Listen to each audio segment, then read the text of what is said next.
Yeah, it is actually. I mean, that doesn't Utah, Nevada, Arizona.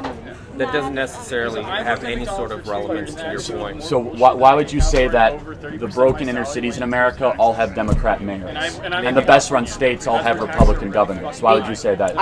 What's up, YouTube? Hope you guys are feeling good. My name is Elaru, and today I'm about to video check out with you guys. This is called Woke Student Learns Her Ideology is Racist. Now, does she learn and agree, or does she learn and disagree? I guess we're about to find out. Now it goes, guys. We talk less and we react more. Let's check this out. Economic and social equality. I don't know really what that means, but maybe you could tell me. Interesting. Yeah, it means that like all people kind of get the same opportunities. In Like life. Cuba, or like Venezuela, No, not like Cuba or Venezuela. or like North Korea. No, not like. So, or like how the Soviet Union did it, right? No, I'd like you to stop like interrupting me. I think that all those examples of like capitalist systems are ones that aren't. The Soviet Union was not a capitalist system. Yes, I know. And Venezuela is not a socialist system. Sure it is. They nationalized their oil and gas reserves. They have nationalized healthcare, nationalized schooling. The government owns the means of production. How is it not a socialist country?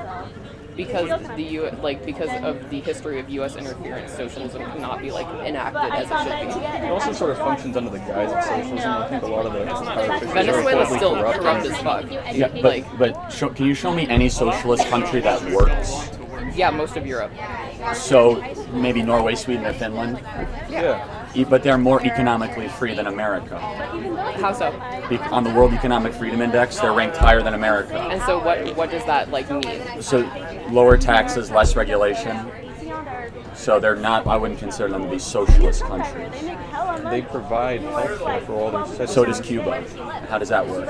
I'm sure because they're like Norway, Sweden, Finland also has a homogenous population. Oh, I want to know about this. yeah, Why do so- you think? Why is that sort of thing? Yeah. promoted? Because it's 6 That to 7 you need million people. They don't need a homogenized society. you don't need it But what is? I don't Yeah, even know can because you right explain to me- they have now. low rates of immigration. Can you explain to me why? And so like, they have less people coming in their country every year that need Medicaid equivalent type social programs. Can you explain to me why They have the having strictest immigration policies in Europe, in Norway, Sweden, Finland, and they don't pay for a national military. 70 to 80% tax rates for the highest earners, of which I oppose completely. Sweden has full school choice, which I'm sure you support, right? I don't. Oh, okay, but Sweden has full school choice. I mean, Sweden's if all, also ranked higher on if the all world. schools are funded equally, then yeah, I would support school choice. But the fact is that schools in like richer areas have better funding and So- thus give people but- better education, as opposed to poorer areas, and thus poor people who can't afford to like choose that rich school, who can't commute, who can't like afford the tuition, are not going to be able to get that level of education. So why is it that we've spent more on education the last 60 years federally, but our test scores have gotten worse? Why do you think that is? Because testing is not a measure of. How about graduation rates? I mean, any metric you use, our schools have gotten worse over the last 50 So years. funding the Where have classes they want to got fix that? like I'm sorry? Where have they gotten? Baltimore, there are 7 schools in inner city Baltimore where they can't find So it's one probably kid in systematic 8th grade. racism. Oh, so wait, so do you think America's more racist today than it was in the 1960s? In some levels, yeah.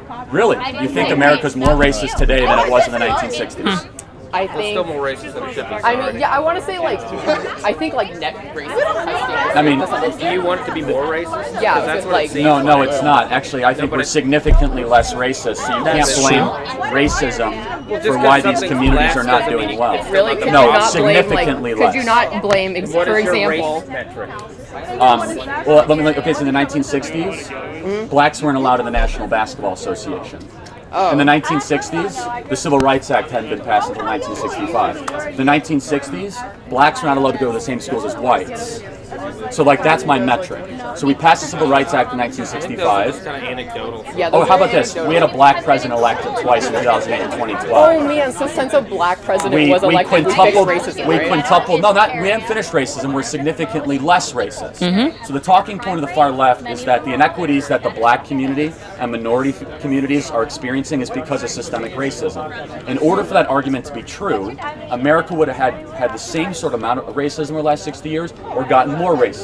any sort of logical analysis of history would show we're significantly less racist today than they were in the 1960s. So then what is it? Any level of racism is still racism, dude. I think there's individual racism, but the idea that there's widespread systemic racism does not exist. Okay, so here's an example. Do you guys want to, okay, so up until probably the mid 70s, like neighborhoods could choose not to sell homes to black people.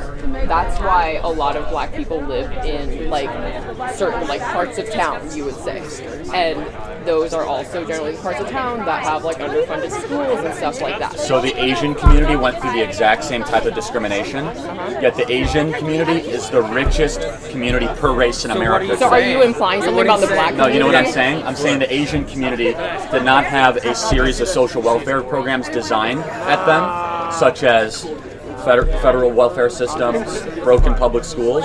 The Asian community were one of the poorest communities in the 1940s. Now they are the richest community per race in America.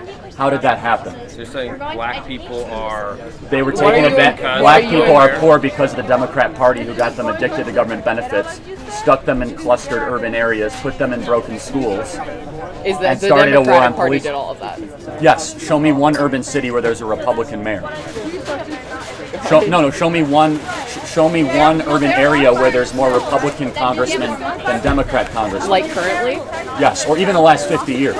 It's Democrats that run the urban cities. Oakland, Yeah, Portland, thank fuck. Chicago, Philadelphia. But these are the most, so you said thankful, but these are the worst parts of America. The most murderous, the most bankrupt, the most hopeless are all run by Democrats. Yeah, but there's no way you can like make some sort of causation if there's no sort of control for that. Yeah. You can't Well, like say it sure would you be can. worse without a Republican. No, there's no way you can make that sort of listen, inference. I'm It's glad- impossible. so if- you just can't make that inference. Okay, you just so don't when- have data for it. I'm sorry. Yeah, so just stop trying to make shit up. Okay, can I give you examples? No. No? Oh, you don't want facts? They're not facts. Do facts bother you? No. Okay, so You when are gonna make up fake facts. Republicans run cities, municipalities, and counties have much lower levels of poverty over 30 years, better run schools, more likely to balance their budget, much more business competitive. That could be nine out correlation, not nine out of 10 of the most business competitive states in America are all run by Republican governors. That's And not Republican, exactly. yeah, it is actually. I mean, that doesn't Utah, Nevada, Arizona. necessarily have any sort of relevance to your point. So why would you say that the broken inner cities in America all have Democrat mayors, and the best run states all have Republican governors? Why would you say that? I would say that's the case? possibly because people see that Democratic mayors and Democratic government officials can fix the broken system. Have Democrats fixed anything in the last 60 years? No, because you're right. Okay. Because we've had a Republican-controlled Congress. No, we've had a Congress- Democrat-controlled president from 2008 to The 2016. president does not have like ultimate power over the No, you're right. United States. Obama controlled the House and the Senate, passed the health care bill that destroyed 1/6 of our economy, borrowed trillions of dollars, raised taxes, grew government, and then Republicans took back the House of Representatives and Honestly, eventually I the don't know presidency. why you're so upset when you still have a ton of money, dude. What do you mean? I mean, you are. I'm not upset. You're the one that just swore. I'm actually quite happy and thankful I live in the greatest country ever to exist. Yeah, excuse me for swearing. I feel like this entire get-up is just you afraid of losing your economic and like white male privilege. Wait, what privilege do I have as a white person? No, seriously. Just No, ignorant. Honestly, it was nice to meet you. Can I shake your hand? Yeah, but can you Can I explain shake to your me? hand? It was nice to meet what- you. what- I'd like you to think what about do- the what- way your actions affect other people, not just the white male people in this country, No, but everybody in what this does country. being a white person have Think to do about about that. anything? I actually have a question. Yeah, can someone explain to me what white privilege is? That was unnecessary. Yeah, Asian privilege, because Asians in America actually are richer on average than whites in America. And so are Indian Americans, by the way. That outburst at the end of was just unnecessary. Especially coming from someone that's also white.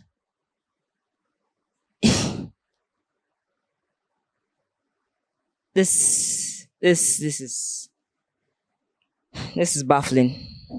I mean, I can't understand it. She's also a white female. Like, they are literally the same skin color. Literally the same race.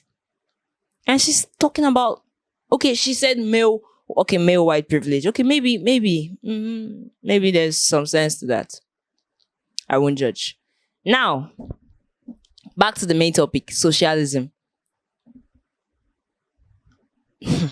No country is ever really socialist. They won't move forward. That's the truth. Now, Charlie gives us facts. He gave us examples upon examples of countries that are nationalized and how they are faring.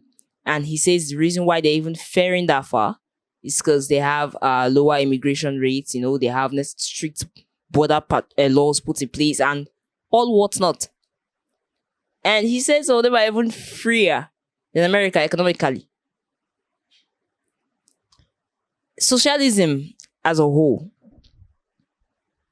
when the government owns everything, when the government controls everything, the individuals, their ideas are subdued, their ideas are silenced, and there's no, let's say, private money to go around. In fact, the country is totally dependent on the government. And if you have a corrupt government, then that country is finished. That country, in fact, is more than finished. So socialism should not even be an option for any country willing to thrive. Nah, because there are so many reasons why it just can't work. It won't work. Humans have a need to make their own money. Besides, most socialist countries, citizens in most socialist countries actually end up being very lazy and unproductive at the end because they are used to being catered for. They are used to having everything being brought to their tables. So socialism, I'm with Charlie on this one. I don't really quite support it. Now, it all went to the idea of race. No, I'm literally tired of this racism talk. And I actually agree with Charlie. Racism now, in this present day and age, is far less than it was in the 1960s. And that's a fact. You either take it or you leave it be. He gave examples, as a black man before, you can't be in the NBA. As a black man, you can't live in some neighborhoods. In fact, down to basic human relations, as a black man, you can't have anything to do with a white woman. But now, we see countless black and white marriages, So, just as Charlie said too, I also agree that there is no more systemic racism. Rather, it's individual racism from people who can't let go. You can't let go of that anger. You can't let go of that pain. Then it went to the comparison between the blacks and the Asians. Charlie gave reasons why the Asians happened to be the poorest then, but now climbed the proverbial ladders to become the richest in America today. They are the richest race in America today from being the poorest. That's a significant step. And before you know it, it all turned to an illogical argument, And she got angry and called him a privileged white male. Well, this whole talk on racism, it never gets old, if I'm to put it that way. And it probably might never end because now it's being indoctrinated into people, It's being individual. It's no longer in the system. They've tried to purge it out of the system as much as they can. But some people still hang on to it. And that's why it's still a widely debated topic. Anyway, guys, tell us what you think about this video in the comment section. And please leave a thumbs up at the end of this video. Thank you so much for watching and stay safe.